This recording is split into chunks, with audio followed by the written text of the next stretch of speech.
بسم الله الرحمن الرحيم ويعبدون من دون الله ما لا يضرهم ولا ينفعهم ويقولون هؤلاء شفعاؤنا عند الله قل أتنبئون الله بما لا يعلم في السماء ولا في الأرض سبحانه وتعالى عما يشركون. الحمد لله نحمده ونستعينه ونستغفره ونعوذ بالله من شرور أنفسنا ومن سيئات أعمالنا من يهده الله فلا مضل له ومن يضلل فلا هادي له وأشهد أن لا إله إلا الله وحده لا شريك له وأشهد أن محمدا عبده ورسوله صلى الله وسلم أجمعين. جی بسم اللہ جی شروع کریں جی. بسم اللہ الحمدللہ والصلاة والسلام علی رسول اللہ وبعد.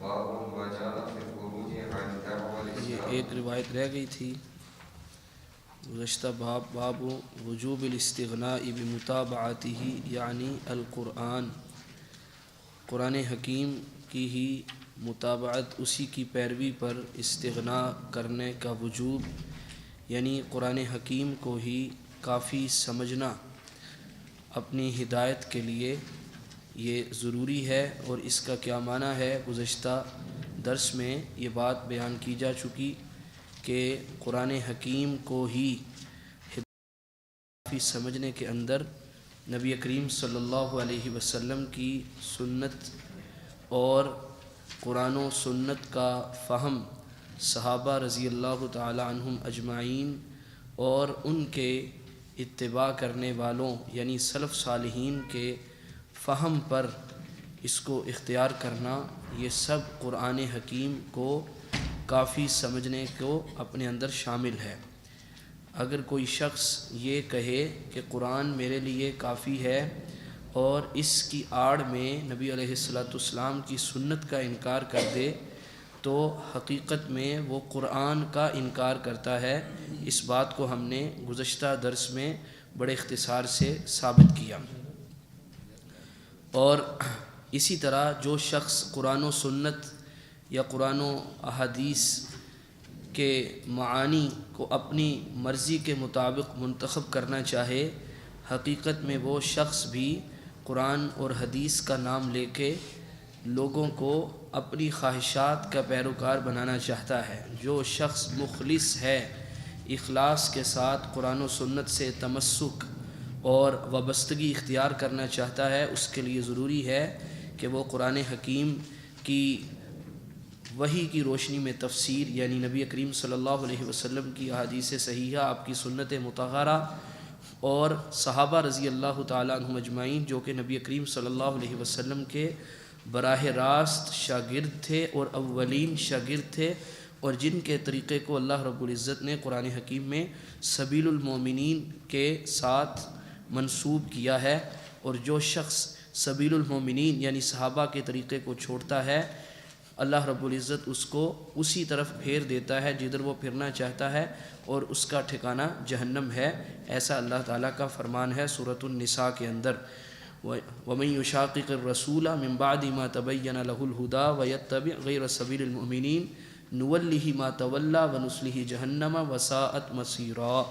جو رسول کی مخالفت کرے بعد اس کے کہ ہدایت اس کے لیے واضح ہو گئی اور وہ سبیل المومنین کے علاوہ کسی طریقے کو اختیار کرے، اس کے رستے کے علاوہ کوئی اور طریقے کی وہ پیروی کرے، تو اللہ رب العزت نے اس پر اظہار ناراضی فرماتے ہوئے کہا کہ اس کے انجام کے طور پہ ہم اسی کو وہیں پھیر دیتے ہیں جہاں وہ پھرنا چاہتا ہے، یعنی اس کو اس کی خواہشات کے سپرد ہی کر دیا جاتا ہے، اور روز قیامت ہم اس کو جہنم میں داخل کریں گے اور وہ بہت برا ٹھکانہ ہے. تو ایسی اور بہت سی آیات ہیں جن سے پتہ چلا کہ قرآن حکیم کا لوگوں کو سیدھی راہ دکھانا اس کا معنی قرآن حکیم ہی متعین کرتا ہے کہ رسول کی مخالفت کی کوئی گنجائش نہیں ہے، اور صحابہ رضی اللہ تعالیٰ عنہم اجمعین کے منہج کو ترک کرنے کی کوئی گنجائش نہیں ہے۔ تو جب ہم کہتے ہیں قرآن ہی ہمارے لیے کافی ہے تو اس کا مطلب یہ ہوتا ہے، یا جو سلف صالحین قرآن کو اپنے لیے کافی سمجھتے تھے اس کا معنی وہ یہ لیتے تھے کہ قرآن، حدیث اور منہج سلف صالحین یعنی صحابہ اور تابعین رحمہم اللہ والا ہوگا۔ اسی ضمن میں ایک حدیث وہ رہ گئی تھی، اس کو پڑھ لیں جی، پھر انشاءاللہ اگلا باب شروع کریں گے جی۔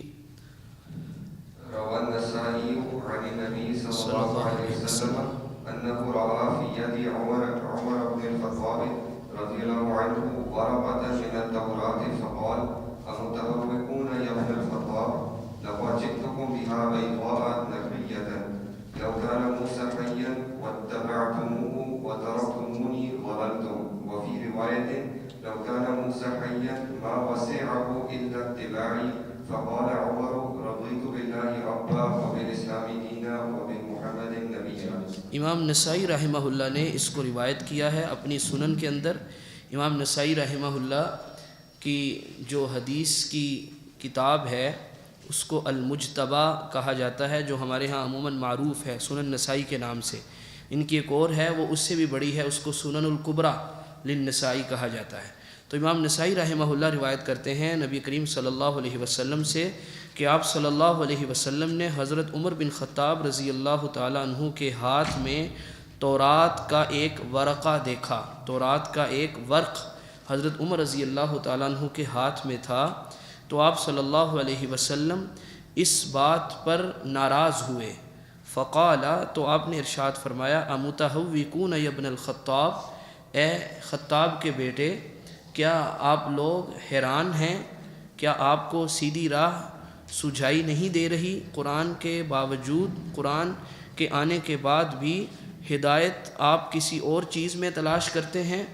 کیا قرآن نے آپ کو حیران کر دیا ہے، پریشان کر دیا ہے؟ حالانکہ قرآن تو واضح ہے، ہدایت کے رستے تو کھلے ہوئے ہیں۔ تو مطلب یہ تھا کہ قرآن کے آنے کے بعد پھر تورات کے اوراق کو اپنے ہاتھ میں پکڑنے کا کیا مطلب ہے؟ لقد جئتکم بہا بیضاء نقیہ، یقیناً میں جو آپ کے پاس اللہ کا دین لے کے آیا ہوں وہ روشن ہے، صاف ستھرا ہے۔ بیضاء سفید، چٹا، روشن، نقیہ صاف ستھرا، جس میں کوئی داغ دھبہ نہ ہو۔ پھر فرمایا: لو کان موسیٰ حیا، اگر موسیٰ علیہ السلام بھی زندہ ہوتے۔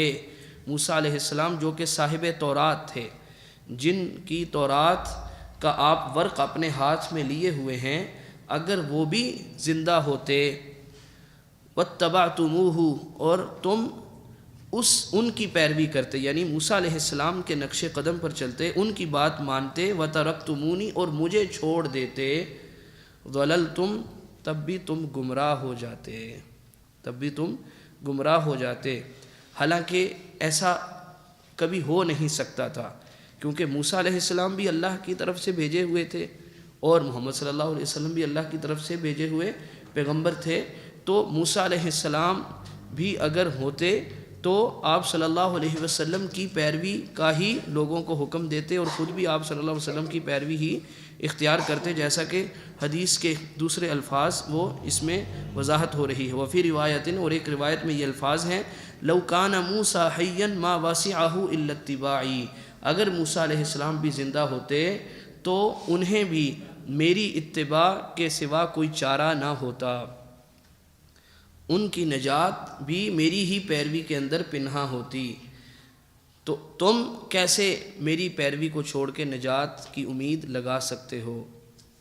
اس سے پتہ چلا کہ جب نبی کریم صلی اللہ علیہ وسلم کے دین، آپ کی سنت کے مقابلے میں کسی دوسرے نبی، موسیٰ علیہ السلام ہوں یا عیسیٰ علیہ السلام ہوں یا کوئی اور شخصیت ہوں، ان کی پیروی وہ انسان کو نجات نہیں دلا سکتی، تو کسی غیر نبی کو نبی علیہ السلام کے مقابلے میں پیش کرنا اس انسان کے لیے نجات کا باعث کیسے بن سکتا ہے؟ کوئی بھی غیر نبی شخصیت وہ علم و مرتبے میں، مقام میں کتنی ہی بڑی کیوں نہ ہو، موسیٰ علیہ السلام جیسا مقام اور مرتبہ نہیں ہو سکتا، کیونکہ موسیٰ علیہ السلام تو اللہ کے نبی تھے، اور کوئی بھی غیر نبی شخصیت وہ نبی کے برابر ہو ہی نہیں سکتی۔ تو جب موسیٰ علیہ السلام اللہ کے نبی ہو کر ان کے پیچھے چلنا اور نبی کریم صلی اللہ علیہ وسلم کو چھوڑ دینا وہ انسان کو نجات نہیں دلا سکتا، تو پھر کسی اور کی تقلید شخصی کا قلادہ اپنے گلے میں ڈالنا اور یہ کہہ دینا کہ ہمیں پتہ ہے کہ یہ نبی کریم صلی اللہ علیہ وسلم کا فرمان ہے اور یہ بات حدیث کے مطابق ہے، لیکن چونکہ ہم فلاں شخصیت کے مقلد ہیں لہذا ہم اس تقلید کو نہیں چھوڑ سکتے۔ اس سے آپ اندازہ کر لیجئے کہ یہ کتنی بڑی جہالت کی بات ہے۔ فقال عمر، تب عمر رضی اللہ تعالیٰ عنہ نے کہا، رضیت باللہ ربا، میں اللہ سبحانہ و تعالیٰ کے رب ہونے پر راضی ہوا، وبالاسلام دینا، اور اسلام کے دین ہونے پر، وبمحمد نبیّا، اور محمد صلی اللہ علیہ وسلم کے نبی ہونے پر میں راضی ہوں، مجھے اس میں کوئی شک شبہ نہیں ہے۔ اور اللہ رب العزت نے قرآن حکیم میں سورہ آل عمران میں یہ بات ارشاد فرمائی، وَلَقَدْ أَخَذَ اللَّهُ مِيثَاقَ النَّبِيِّينَ لَمَا آتَيْتُكُم مِّن كِتَابٍ وَحِكْمَةٍ ثُمَّ جَاءَكُمْ رَسُولٌ مُصَدِّقٌ لِّمَا مَعَكُمْ لَتُؤْمِنُنَّ بِهِ وَلَتَنصُرُنَّهُ۔ اللہ رب العزت نے ارشاد فرمایا کہ وَإِذْ أَخَذَ اللَّهُ مِيثَاقَ النَّبِيِّينَ، اور اس وقت کو بھی یاد کرو جب ہم نے نبیوں سے پختہ عہد لیا، نبیوں سے، کہ جب میں تمہیں کتاب اور حکمت عطا فرما دوں، پھر تمہارے پاس میری طرف سے ایک عظیم رسول آ جائے، محمد صلی اللہ علیہ وسلم آ جائیں، جو کہ اس کی تصدیق کرنے والے ہوں گے جو تمہارے پاس ہے، تمہارے پاس جو تورات ہے، جو انجیل ہے، جو صحیفے ہیں جو میری طرف سے نازل شدہ، یا جتنی بھی تمہارے پاس بینات موجود ہوں گی ان سب کی تصدیق کرنے والے ہوں گے۔ تو تم نے کیا کرنا ہے، میرے ساتھ یہ وعدہ کرو کہ تم اس پر ایمان لاؤ گے اور اس کے دست و بازو بنو گے، اس کے مددگار بنو گے۔ قال اقررتم، اللہ نے پوچھا کیا تم اس بات کا اقرار کرتے ہو؟ یہ کس سے کہا جا رہا ہے؟ نبیوں سے کہا جا رہا ہے۔ وَأَخَذْتُمْ عَلَىٰ ذَلِكُمْ إِصْرِي، اور تم میری اس بات کا بوجھ اٹھانے کو راضی ہو؟ قالوا اقررنا، تو تمام انبیاء نے کیا کہا؟ ہم اس بات کا اقرار کرتے ہیں۔ جی اگلا باب شروع کیجئے۔ باب ما جاء في الخروج عن دعوى الإسلام وقوله تعالى وسماكم المسلمين من قبل وفي هذا۔ جی یہ باب ہے ما جاء فی الخروج عن دعوى الاسلام، اسلام کے دعوے سے خارج ہونے کے بارے میں، یعنی کوئی انسان اسلام کے مقابلے میں کسی اور چیز کی طرف اپنی نسبت کو اپنے لیے فخر کا باعث سمجھے اور اس نسبت کی خاطر وہ تعصب اختیار کرے، کیا یہ عمل درست ہے؟ اس کے متعلق اس باب میں کچھ بتایا جائے گا۔ باب ما جاء فی الخروج عن دعوى الاسلام، گزشتہ باب کے ساتھ اس کی مناسبت وہ واضح ہے کہ نبی کریم صلی اللہ علیہ وسلم کا حضرت عمر بن خطاب رضی اللہ تعالیٰ عنہ کے ہاتھ میں تورات کے اوراق دیکھنا، حالانکہ قرآن موجود تھا، تو آپ صلی اللہ علیہ وسلم کا اس پر اظہار ناراضی فرمانا، تو جو ہے قرآن وہ کس کی طرف ہمیں لے کے جاتا ہے؟ وہ اسلام کی طرف۔ تو قرآن ہمارے لیے کافی ہے، اسلام ہمارے لیے کافی ہے۔ اسلام کے مقابلے میں کسی اور چیز کی طرف نسبت کرنا اس لحاظ سے کہ اس نسبت کو اپنے لیے نجات کا باعث سمجھنا، اپنے لیے فخر کا باعث گرداننا اور اسلام کی نسبت کو کم تر خیال کرنا، یہ کسی مسلمان کے لیے جائز نہیں ہے۔ جی اس ضمن میں جو آیت شریفہ ذکر کی گئی وہ سورۃ الحج کی آیت نمبر 78 ہے، اور یہ سورۃ الحج کی آخری آیت شریفہ ہے۔ اس میں اللہ رب العزت نے ارشاد فرمایا ہوا سماکم المسلمین من قبل وفی ھذا، اللہ وہ ذات ہے جس نے تمہارا نام مسلمان رکھا ہے، اس سے پہلے بھی اور اس میں بھی، یعنی اس دین میں بھی اور اس سے پہلے بھی جتنے انبیاء علیہم السلام تشریف لائے ان سب کو ماننے والوں کا جو نام تھا وہ کیا تھا؟ مسلمان تھا۔ تو مسلمان ہونا، اسلام کی طرف ہماری نسبت ہونا، یہ ہمارے لیے فخر کی بات ہے اور اسی پر ہم اللہ تعالیٰ کا شکر بجا لاتے ہیں۔ اسلام کے علاوہ کسی اور چیز کی طرف نسبت کیا ہے جی؟ وہ جائز ہے کہ ناجائز ہے؟ ناجائز ہے۔ آپ کا اپنے آپ کو اہل السنہ کہنا یہ جائز ہے کہ ناجائز ہے؟ جائز ہے۔ اپنے آپ کو اہل حدیث کہنا جائز ہے؟ نہیں جائز۔ بعض بھائی کہہ رہے ہیں جائز ہے، بعض کہہ رہے ہیں ناجائز ہے۔ کیوں جی؟ یہ نسبتیں جائز ہیں کہ ناجائز ہیں؟ اہل السنت والجماعہ کہنا، اہل الحدیث کہنا جائز ہے؟ اختلافت العلماء، علماء کا اختلاف ہو گیا ہے جی، کیا کیا جائے اب پھر اس کا؟ یہ وہ نسبتیں ہیں جو اسلام کی ہی نسبتیں ہیں۔ یہ نسبتیں مسلمان کہلانے کے منافی نسبتیں نہیں ہیں۔ بعض لوگوں نے اسی کی بنیاد پر جو ہے یعنی ہمیں صرف اپنے آپ کو مسلمان کہلانا چاہیے، اور جو اپنے آپ کو مسلمان نہیں کہلاتا وہ کافر ہے۔ اگر وہ اپنے آپ کو اہل السنہ کا فرد یا اہل الحدیث کا فرد گردانتا ہے، یا کوئی اور نسبت جو دین کے اندر ہی الفاظ موجود ہیں ان کی طرف بھی نسبت کرتا ہے، اس کو انہوں نے کافر کہا۔ اور یہ قرآن و سنت کا فہم ناقص ہونے کا نتیجہ تھا۔ آپ دیکھیے، اگر سنت کی طرف نسبت ہو تو کیا یہ اسلام کی طرف نسبت کے منافی ہے؟ آپ بتائیے کہ کیا اسلام سنت کے علاوہ بھی کسی چیز کا نام ہے؟ نہیں ہے۔ مسلمانوں کے جتنے اوصاف ہیں جو اللہ رب العزت نے خود قرآن و حدیث میں بیان فرمائے ہیں، کیا وہ اوصاف، کیا وہ نسبتیں اس اسلام کی نسبت کے منافی ہیں؟ قطعاً نہیں ہے۔ کیا ایک مسلمان اگر اپنے آپ کو مومن کہے تو کیا وہ اسلام کی نسبت سے نکل جاتا ہے؟ کیونکہ اللہ نے تو تمہارا نام مسلمان رکھا اور تم اپنے آپ کو مومن کہہ رہے ہو۔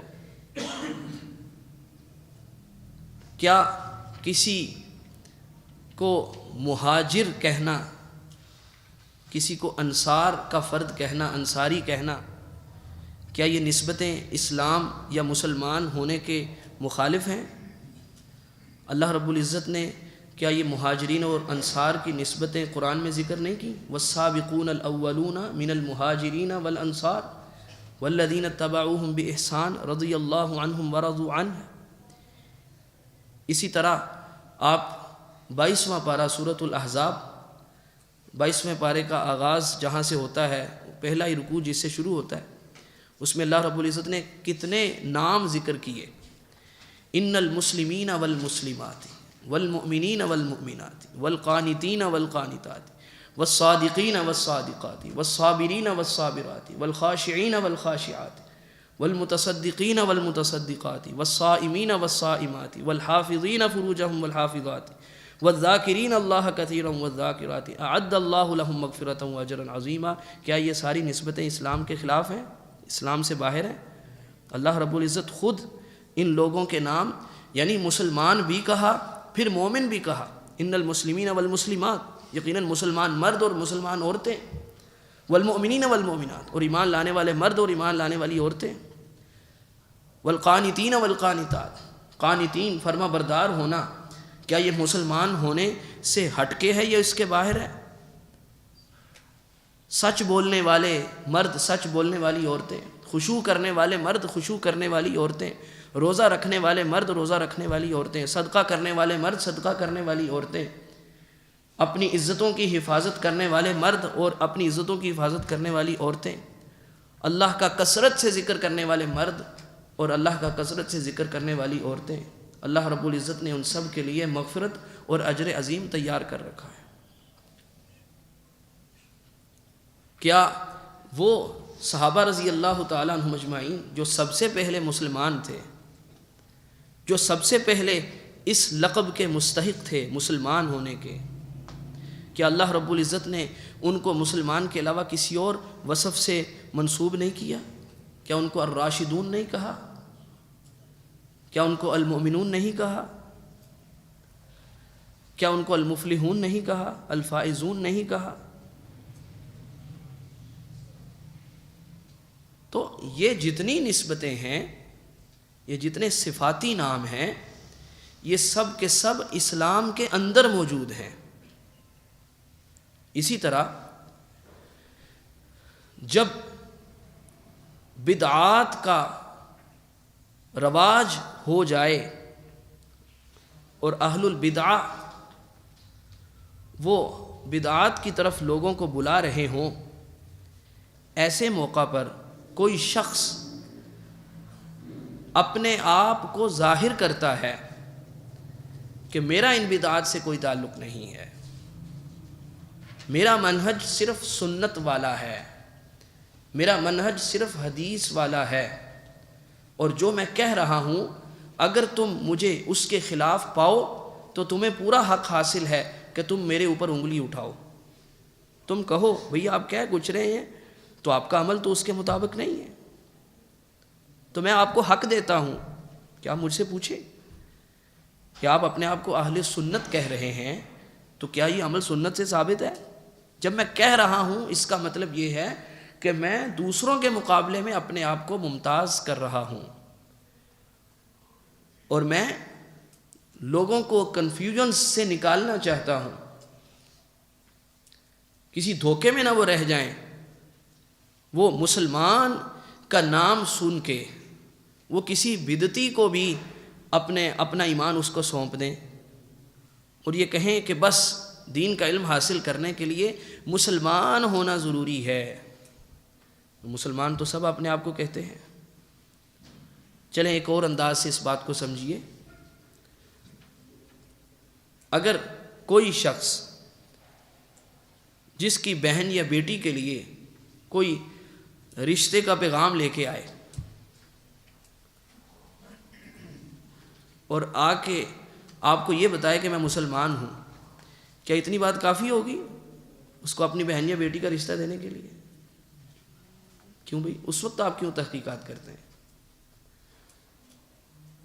کتنے لوگ ایسے ہیں حتیٰ کہ جو مسلمان نہیں بھی ہیں، کیا وہ بھی اپنے آپ کو مسلمان نہیں کہتے؟ کیا قادیانی جن کے بارے میں امت مسلمہ کا اتفاق ہے کہ وہ دائرہ اسلام سے خارج ہے، کیا وہ بھی سینہ زوری کرتے ہوئے اپنے آپ کو مسلمان نہیں کہلا رہے؟ کیا کسی کے منہ سے صرف مسلمان کا نام سن کے آپ اپنی بہن بیٹی اس کے ہاتھ میں دے دیں گے، خواہ وہ بعد میں قادیانی ہی کیوں نہ ہو؟ کہ اتنی بات سن کے کہ یہ مسلمان ہے جناب، کسی بدعتی کے ہاتھ میں اپنی بہن کا ہاتھ، اپنی بیٹی کا ہاتھ دے دیں گے؟ کسی قبر پرست، کسی شجر پرست، حجر پرست کے ہاتھ میں اپنی بہن بیٹی کا ہاتھ دے دیں گے؟ آپ سے بڑا ظالم کوئی نہیں ہوگا۔ سلف صالحین کہا کرتے تھے کہ اس سے بہتر ہے اپنی بہن بیٹی کا گلا گھونٹ کے اس کو مار دو کسی بدعتی کے ہاتھ میں اس کا ہاتھ دینے سے۔ تم نے اس کا ایمان برباد کر دیا، اس کی آخرت برباد کر دی، اس کی نسلوں کو برباد کر دیا۔ تو جب اہل بدعت یا اہل باطل اپنے آپ کو لوگوں کے اندر اسلام کے نام سے پھیلانا چاہیں گے، تب اہل حق کی ذمہ داری بنتی ہے کہ وہ ڈنکے کی چوٹ پہ اپنا تعارف کروائیں۔ اور یہ بات یہ بھی ذہن میں رکھ لیجئے، جو شخص آپ کو اپنا عقیدہ نہیں ظاہر کرتا، وہ انسان قابل اعتماد نہیں ہے۔ جس کے پاس میں پڑھنے جانا چاہتا ہوں، میرا حق ہے کہ میں اس سے پوچھوں بھئی آپ کا عقیدہ کیا ہے، آپ کا ایمان کیا ہے، کیونکہ یہ دین کا علم ہے۔ امام مسلم رحمۃ اللہ علیہ نے اپنی صحیح کے مقدمہ میں یہ بات ذکر فرمائی، امام ابن سیرین رحمہ اللہ کے حوالے سے وہ یہ فرماتے تھے ان ھذا العلم دین فانظروا عمن تاخذون دینکم، یہ علم دین کا علم ہے، دیکھو تم اپنا دین کس سے لے رہے ہو۔ یہ کوئی معمولی بات ہے؟ اگر صحابہ رضی اللہ تعالی عنہم یا محدثین رحمہم اللہ وہ ایسے نہ ہوتے کہ وہ دین لینے سے پہلے یہ چھان پھٹک کرنے والے نہ ہوتے، تو کیا یہ دین ویسے کا ویسے جیسے رسول اللہ صلی اللہ علیہ وسلم نے صحابہ کو سونپا تھا اور صحابہ نے پھر آگے اس کو اس امانت کو پہنچایا، یہ امانت ویسی کی ویسی تازہ کی تازہ ہم تک پہنچ سکتی تھی؟ اس کا تصور ہی نہیں ہو سکتا۔ اس لیے جب بدعات نے سر اٹھانا شروع کیا تو ہر دور میں اہل حق نے، محدثین نے اپنا تعارف ان سے جداگانہ طور پہ کروانے کے لیے اہل السنت والجماعہ اور کبھی اہل الحدیث کے نام سے اپنا تعارف کروایا کہ کوئی عام آدمی دھوکہ نہ کھا جائے۔ لِيَهْلِكَ مَنْ هَلَكَ عَنْ بَيِّنَةٍ وَيَحْيَىٰ مَنْ حَيَّ عَنْ بَيِّنَةٍ، اگر کوئی ہلاک ہونا چاہتا ہے تو وہ بھی دلیل سے ہلاک ہو، اگر کوئی جینا چاہتا ہے تو وہ بھی دلیل سے جیے۔ یہ کیا بات ہوئی کہ آپ کا عقیدہ اتنا وہ کمزور ہے، اتنا پھسپھسا ہے کہ آپ اس کا اظہار بھی کسی کے سامنے نہیں کر سکتے؟ ایسے لوگ اپنا عقیدہ چھپانے والے وہ ناقابل اعتماد ہیں۔ تو اس آیت شریفہ کی غلط تبیین کی گئی، اور پھر دیکھیے ان نسبتوں کو غلط قرار دے کے اپنی جو نسبتیں رکھیں ان میں بھی وہ سب مختلف ہو گئے۔ یعنی کسی نے اسلام کا نام لے کے اپنی جماعت الگ سے بنا لی، اور اسلام کے ساتھ کسی نے جماعت کا لفظ جوڑ لیا، کسی نے تنظیم کا لفظ جوڑ لیا، کسی نے اخوان کا لفظ جوڑ لیا۔ اپنی تئیں ہر کوئی یہ سمجھتا ہے کہ جناب ہم نے اپنی وہ نسبت رکھی ہے جو مسلمان اللہ تعالیٰ نے کہا تھا۔ اس لیے ہم کچھ نہ کہلوائیں اپنے آپ کو جماعت اسلامی کہلوائیں تو ٹھیک ہے، کچھ نہ کہلوائیں اپنے آپ کو تنظیم اسلامی کہلوائیں تو ہم ٹھیک ہیں۔ اگر یہ ایک ہی ہے تو پھر ان کے نظم الگ الگ کیوں ہیں؟ اسلام کا نام لے لو پھر اپنا نظم الگ بنا لو، تم اس سے بچ گئے۔ تو اس لیے ان دھوکوں میں آنے کی کوئی ضرورت نہیں ہے۔ آپ مجھے بتائیے، ہم نے کہا کہ سنت ہی اسلام ہے اور اسلام ہی سنت ہے۔ جب لوگوں نے بدعات کی طرف جو ہے وہ رخ کرنا شروع کیا تو جب کہہ دیا کہ میں اہل السنہ ہوں، میں اہل السنت والجماعہ ہوں، میں سنت اور جماعت یعنی صحابہ کی جماعت کے منہج پر ہوں، تو کیا اسلام سے ہٹ کے سنت ہے؟ کیا صحابہ کی جماعت اسلام سے ہٹ کے ہے؟ جب کسی نے کہا میں اہل الحدیث ہوں تو کیا حدیث اسلام سے ہٹ کے ہے؟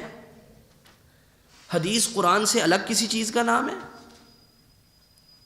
دین سے الگ کسی چیز کا نام حدیث ہے؟ قطعاً نہیں ہے۔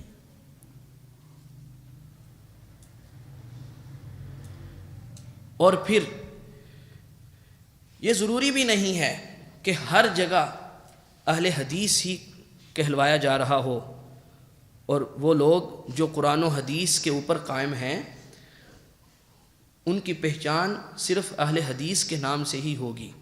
نہیں، بہت سی ایسے بھی علاقے ہیں جہاں کوئی سلفی کے نام سے، یعنی اگر سلفیت کی طرف اپنی نسبت کر دی جائے تو کیا سلفیت اسلام سے ہٹ کے ہے؟ اسلام کی صحیح ترین شکل وہ سلفیت ہی تو ہے۔ سلفیت کی نسبت کس کی طرف ہے؟ صحابہ کی طرف ہے اور تابعین کی طرف ہے۔ یا اپنا نام وہ اہل السنہ رکھ لیتے ہیں اور اس جگہ وہ اس نام سے پہچانے جاتے ہیں، تو ٹھیک ہے، اس کو لیا جائے، اس کے مقابلے میں کوئی اپنا نام نہ اختیار کیا جائے، یا انصار السنہ کے نام سے یا کسی اور اس طرح یعنی یہ ضروری نہیں کہ ہر جگہ اہل حدیث کے نام سے ہی وہ پہچانے جاتے ہوں. ہاں جہاں اہل حدیث کے نام سے پہچانے جاتے ہیں وہاں پر آپ کو اپنا تعارف اہل حدیث کے نام سے ہی کروانا ہوگا. یہ نسبتیں اسلام سے ہٹ کے نہیں ہیں, اسلام کے باہر نہیں ہیں. پھر آگے وہ حدیث ذکر کریں گے, اس میں بھی دیکھ لیجئے کہ نبی کریم صلی اللہ علیہ وسلم نے جو ہے وہ ذکر فرمایا کہ اس مسلمین کے ساتھ اور بھی نام ذکر کیے. پڑھیں جی اس حدیث کو, اگلی جو آگے آ رہی ہے. صلی اللہ علیہ وسلم حارث اشعری رضی اللہ عنہ سے مروی ہے, نبی کریم صلی اللہ علیہ وسلم نے ارشاد فرمایا آمرکم بخمس, میں تمہیں 5 چیزوں کا حکم دیتا ہوں, اللہ امرنی بہن, اللہ تعالیٰ نے مجھے ان کا حکم دیا ہے. ہاں جی ہاں جی ان کو آپ جو ہے وہ مجرور ہی پڑھ لیں, ان کے ساتھ جو ہے نا وہ توابع کے طور پہ السمع والطاعت والجہاد والہجرت والجماعہ. کن 5 چیزوں کا حکم دیتا ہوں اور اللہ نے مجھے ان کا حکم دیا ہے. السمع سننا, والطاعت فرما برداری کرنا, والجہاد اور جہاد کا, والہجرت اور ہجرت کا, والجماعہ اور جماعت کے ساتھ رہنے کا. تفرد اور تشدد کی راہ اختیار کرنا, اپنی 1.5 اینٹ کی علیحدہ مسجد بنا کے جماعت میں پھوٹ ڈالنے کی کوشش کرنا اور ان سے الگ ہونے کی کوشش کرنا, اس کی اجازت نہیں ہے, اس کی اجازت نہیں ہے. آپ کو جماعت کے نظم کے ساتھ منسلک رہنا چاہیے. جی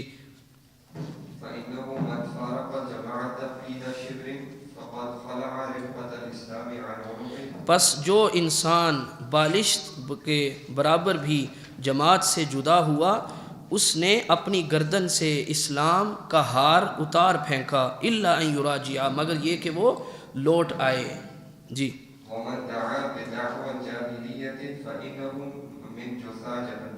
اور جس شخص نے جاہلیت کی پکاری پس وہ جہنم کے اندر گھٹنوں کے بل گرنے والوں میں سے ہیں.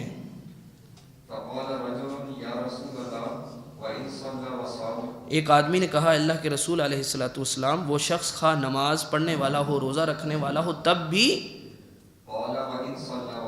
آپ نے فرمایا ہاں اگر وہ روزہ رکھنے والا, نماز پڑھنے والا ہو تب بھی.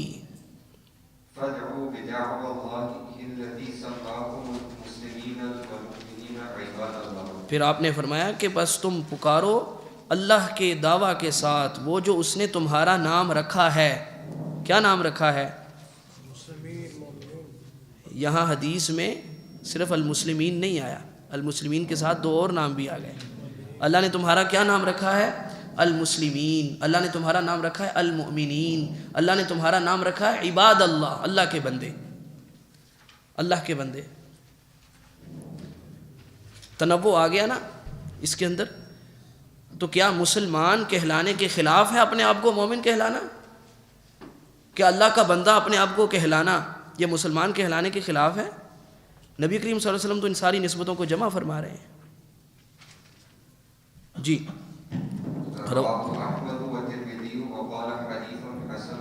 اسے امام احمد اور ترمذی رحمہم اللہ نے روایت کیا, اور امام ترمذی رحمہ اللہ نے فرمایا کہ یہ حدیث حسن صحیح ہے. جی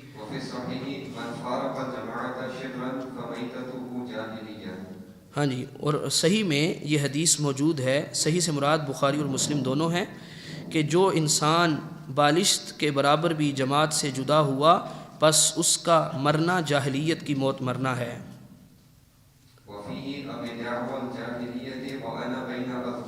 اور اسی میں ہے کہ آپ صلی اللہ علیہ وسلم نے یہ بات بھی ارشاد فرمائی کہ کیا جاہلیت کی پکار کے ساتھ تم پکارتے ہو اس حال میں کہ میں تمہارے اندر موجود ہوں؟ میرا تمہارے اندر موجود ہونے کے باوجود تم جاہلیت کی پکار رہے ہو. اس کے پیچھے ایک پس منظر ہے. وہ پس منظر یہ ہے, ویسے آگے جو امام ابن تیمیہ رحمہ اللہ کا قول ذکر ہو رہا ہے اس میں اس کی طرف اشارہ بھی موجود ہے. چلیں اس کو پڑھ لیں پھر ہی بات کرتے ہیں. قال ابو العباس رحمہ اللہ نے کہا. ابو العباس کن کی کنیت ہے؟ امام ابن تیمیہ رحمہ اللہ کی. ابو العباس جب کہا جائے تو اس سے مراد امام ابن تیمیہ رحمہ اللہ ہوتے ہیں, ابن عباس نہیں. ابن عباس تو صحابی ہیں نا, عبداللہ بن عباس, یہ ابو العباس ہے. جی كل ما خرج عن دعوى الإسلام والقرآن من نسب أو بلد أو جنس أو مذهب أو طريقة فهو من عزاء الجاہل. الجاهلية. کہتے ہیں کہ جو شخص اسلام کے دعویٰ سے خارج ہوا اور قرآن کے دعویٰ سے خارج ہوا. کیوں جی؟ اسلام اور قرآن کو الگ الگ چیزوں کے نام ہیں. بھئی اسلام قرآن کے اسلام قرآن نکال دیا جائے تو پیچھے اسلام کیا ہے؟ حدیث نکال دی جائے تو پیچھے اسلام کس چیز کا نام ہے؟ سنت نکال دی جائے تو پیچھے اسلام کس چیز کا نام ہے؟ کل ما خرج عن دعوی الاسلام والقرآن من نسب، جس نے بھی اسلام اور قرآن کی طرف نسبت سے ہٹ کے کسی نسب کی طرف اپنی نسبت کو باعث فخر قرار دیا. ویسے تو نسبتیں ہیں نا، یہ جو قبیلے کی نسبتیں ہیں اللہ تعالیٰ نے ان سے منع تھوڑی کیا ہے. ہاں ان کی بنیاد پہ دوسرے کو حقیر جاننے اور اپنے آپ کو بہتر سمجھنے سے منع کیا، اور یہ فرمایا ان اکرمکم عند اللہ اتقاکم، یقیناً تم میں سے اللہ کے ہاں معزز کون ہے؟ جو تم میں سے زیادہ متقی ہے. اللہ رب العزت کے ہاں یہ نسبتوں کے ساتھ فیصلے یہ کس لیے ہیں؟ یہ اللہ نے خود بنائے. وَجَعَلْنَاكُمْ شُعُوبًا وَقَبَائِلَ لِتَعَارَفُوا، تاکہ تم ایک دوسرے کو پہچانو. اس لیے بنائی ہیں نسبتیں. لیکن اسی کو وجہ تفاخر بنا لینا، وجہ افتخار سمجھ لینا، اس بنا پہ ہم فخر کرتے ہیں کیونکہ ہمارا فلاں قبیلے سے فلاں کاسٹ سے تعلق ہے، من نسب او بلد، یا کسی شہر سے.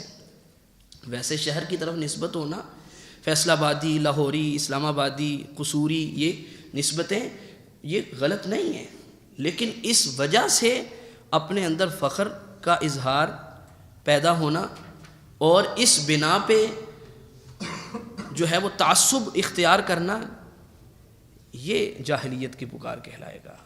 ادروائز یہ چیزیں منع تھوڑی ہیں، یہ منع نہیں. او جنس، یا کسی شعبے سے تعلق ہونے کی بنا پہ، او مذہب، یا کسی مذہب جب اہل علم کے ہاں بولا جائے تو مذہب سے مراد یہ مکاتب فکر ہوتے ہیں، ان میں سے کسی کی طرف نسبت کر کے اس کو وجہ تعصب بنا لینا. او طریقت، یا کوئی طریقہ، صوفیوں کے طریقے، یہ فلاں طریق سے ہے، یہ فلاں سے ہے، فلاں سے ہے، یہ چیزیں. فہو من عزاء الجاہلیہ، یہ سب کیا ہیں؟ یہ جاہلیت کی پکار ہیں، جاہلیت کا واویلا ہے. بل جی پڑھے. بل لما اختصم مهاجري وانصاري فقال المهاجري یا للمهاجرین، وقال الانصاري يا للانصار. قال صلى الله عليه وسلم أبدعوى الجاهلية وأنا بين أظهركم. ہاں جی، پھر وہ آگے وہ ذکر کرتے ہیں. اب یہی الفاظ حدیث کے اوپر بڑے اختصار سے ذکر ہوئے تھے، تو ہم نے کہا تھا کہ آگے ہم اس کے اوپر بات کریں گے. امام ابن تیمیہ رحمہ اللہ فرماتے ہیں بلکہ جب ایک مہاجری اور ایک انصاری صحابی کے درمیان جھگڑا ہوا، آپ صلی اللہ علیہ وسلم ایک سفر میں تھے، کسی جگہ وہ پانی کے معاملے میں آپس میں جھگڑا ہو گیا ایک انصاری اور ایک مہاجر صحابی کا. اب ہوا کیا؟ مہاجری نے کہا یا للمہاجرین، اے مہاجرو آؤ میری مدد کے لیے، اور انصاری نے کہا یا للانصار، اے انصار کی جماعت آؤ. قال صلی اللہ علیہ وسلم، اس موقع پر رسول اللہ صلی اللہ علیہ وسلم نے یہ بات ارشاد فرمائی، ابی دعوی الجاہلیہ، کیا جاہلیت کی پکار رہے ہو؟ وانا بین اظہرکم، باوجود اس کے کہ میں تمہارے درمیان موجود ہوں، میرے ہوتے ہوئے تم جاہلیت کی پکار رہے ہو. اب اس کو دیکھیے، رسول اللہ صلی اللہ علیہ وسلم نے مہاجر اور انصار کی طرف نسبت کو جاہلیت کی نسبت نہیں کہا، کیونکہ یہ نسبتیں تو خود اللہ نے قرآن مجید میں ذکر فرمائی ہیں نا. مہاجر اور انصار یہ تو انتہائی متبرک نسبتیں ہیں نا. اللہ رب العزت نے تو ان شخصیات کو ہمارے لیے آئیڈیل قرار دیا ہے. اس حدیث کو سمجھنے کی ضرورت ہے. آپ صلی اللہ علیہ وسلم نے ان کے مہاجر نام ہونے یا انصاری نام ہونے کو جاہلیت کی پکار نہیں کہا. کیسے کہہ سکتے ہیں؟ وہ تو کہلاتے تھے، اور اللہ نے خود جو ہے وہ مہر تصدیق ثبت کر دی ہے قرآن مجید میں ان کو مہاجر اور انصار کہہ کے. ہاں اس کی وجہ سے تعصب اختیار کرنا، حالانکہ دونوں نسبتیں وہ دین کی نسبتیں ہیں، وہ دونوں نسبتیں دین کی نسبتیں ہیں، ایک دوسرے کے خلاف تھوڑی ہیں. یہ کوئی ایسے تو نہیں ہے کہ ایک نسبت حق کی نسبت ہے اور دوسری نسبت باطل کی نسبت ہے، وہ دونوں ہی حق کی نسبتیں ہیں. لیکن اس کو وجہ نزاع بنا لینا، یہ تھی وہ جاہلیت کی پکار. اس سے پتہ چلا کہ جب مہاجرین اور انصار جیسی پاکیزہ نسبتیں ان کی بنیاد پہ انسان تعصب اختیار کرے، حق اور باطل کے درمیان نہیں بلکہ اپنی ذات کے لیے، تو وہ جائز نہیں ہے. تو پھر کسی اور شہر کی طرف نسبت کر کے، کسی فیلڈ کی طرف نسبت کر کے، یا اور کیا انہوں نے ذکر کیا تھا، کسی خاندان کی طرف، کسی قبیلے کی طرف نسبت کر کے کسی کو لڑنے کے لیے پکارنا، اور اس بنا پہ کہ چونکہ ہماری برادری کا بندہ الیکشن پہ کھڑا ہے ہم نے تو ووٹ اسی کو دینا ہے، ہمیں اس سے کوئی غرض نہیں کہ وہ حق پہ ہے یا باطل پہ ہے. یہ جاہلیت کی نسبت ہے، یہ جاہلیت کی نسبتیں ہیں، یعنی جاہلیت کی پکار ہے. نسبتیں جاہلیت کی نہیں ہیں، نسبتیں تو عین اسلام کی نسبتیں ہیں.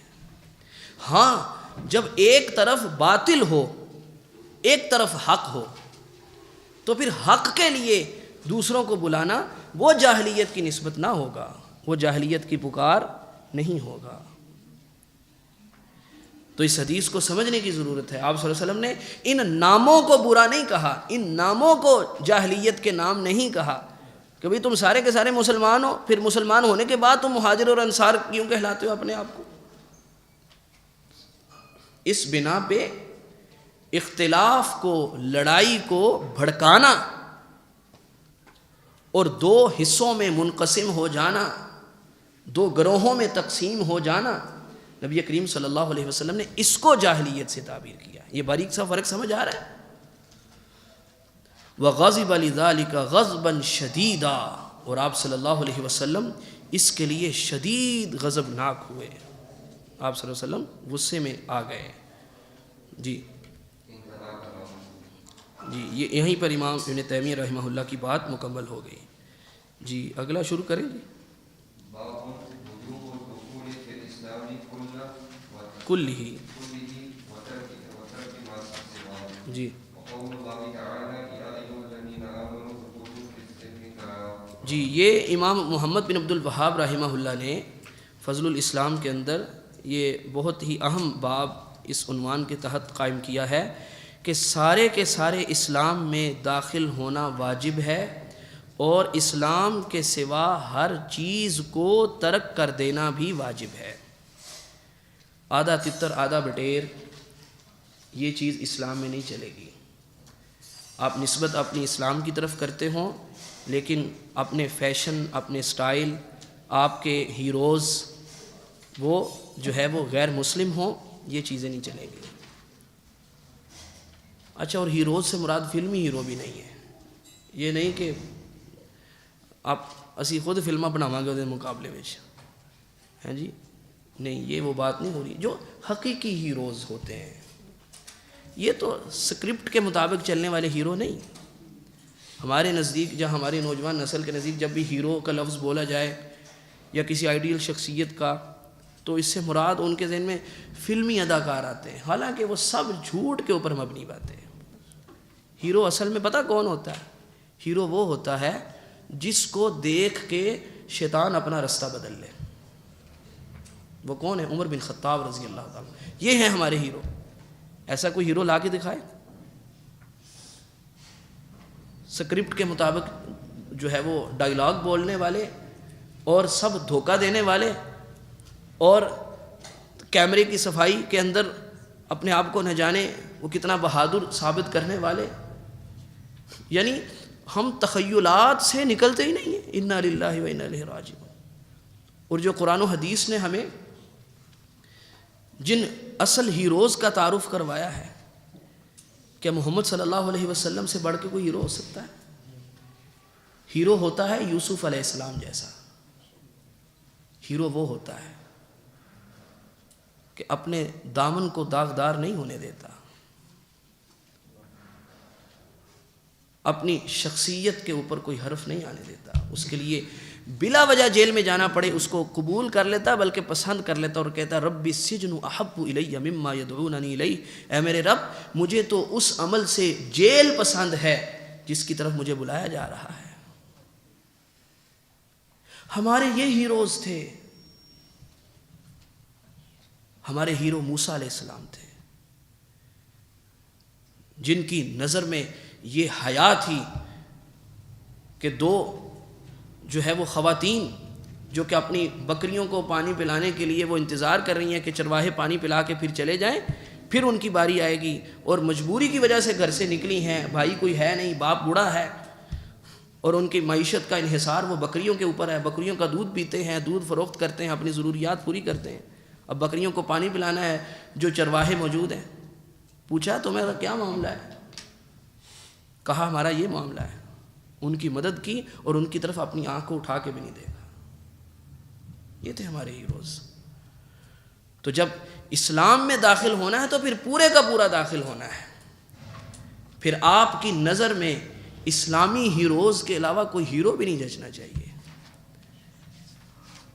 ہمارا دین، ہمارا ایمان، ہمارا اسلام ہمیں اس بلند لیول پہ لے جاتا ہے کہ صرف خیالی پلاؤ والی باتیں وہ ختم ہو جاتی ہیں۔ تو اللہ رب العزت نے ارشاد فرمایا، یہ سورۃ البقرہ کی آیت بڑی مشہور آیت نمبر 208، جس میں ارشاد ہوا یا ایھا الذین آمنوا ادخلوا فی السلم کافہ، اے ایمان والو اسلام میں پورے کے پورے تم داخل ہو جاؤ۔ چلیں جی اگلی آیت پڑھیں۔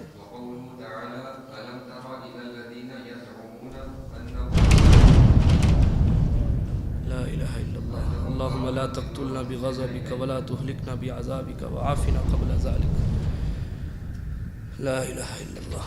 جی پڑھیے جی۔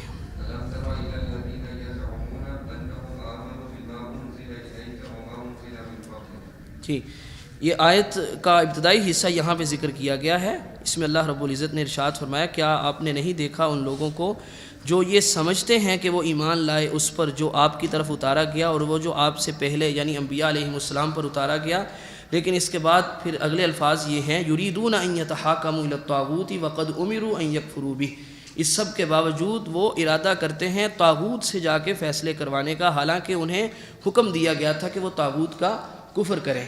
تو یہ جو ہے وہ اسلام کے اندر داخل ہونے کی بات بھی کرنا اور پھر اسلام کے فیصلوں کے علاوہ اس کے مقابلے میں کسی اور فیصلے کو اسلام کے فیصلے سے بہتر سمجھتے ہوئے اس کے پاس جانا یا اسلام کے فیصلے جیسا فیصلہ سمجھتے ہوئے اس کے پاس جانا، یہ انسان کے قول و فعل میں تضاد ہے۔ یہ ابھی اسلام میں پورا داخل ہی نہیں ہوا۔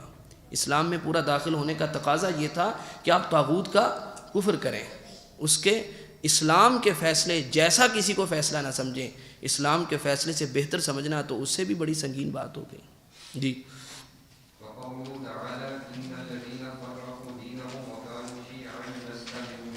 اور اللہ سبحانہ و تعالیٰ کا ارشاد سورۃ الانعام کی آیت نمبر 159، جس میں فرمایا کہ بے شک وہ لوگ جنہوں نے اپنے دین کو فرقوں میں تقسیم کر دیا، ٹکڑے ٹکڑے کر دیا اور وہ خود گروہوں میں تقسیم ہو گئے، اے نبی علیہ السلام آپ کا ان سے کوئی تعلق نہیں ہے، آپ کا ان سے کوئی تعلق نہیں ہے۔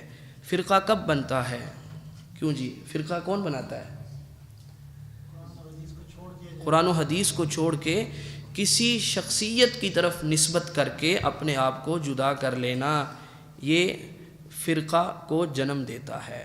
اگر کوئی قرآن و حدیث بفہم سلف صالحین کی طرف اپنی نسبت کو جوڑتے ہیں، اب نظر آنے میں وہ بھی ایک فرقہ ہیں، نظر آنے میں ظاہر ہے وہ بھی تو ایک جماعت ہے نا، یہ فرقہ دوسروں کے فرقے بنانے کی وجہ سے بن گئے، انہوں نے فرقہ بنایا نہیں ہے۔ اگر انہوں نے فرقہ بنایا ہوتا تو ان کی نسبت بھی کسی شخصیت کی طرف ہوتی، غیر نبی شخصیت کی طرف ہوتی، یا کسی شہر کی طرف ان کی نسبت ہوتی، ایسا کچھ نہیں ہے۔ اب نظر آنے میں تو یہ فرقہ ہیں لیکن انہوں نے فرقہ بنایا نہیں ہے۔ جی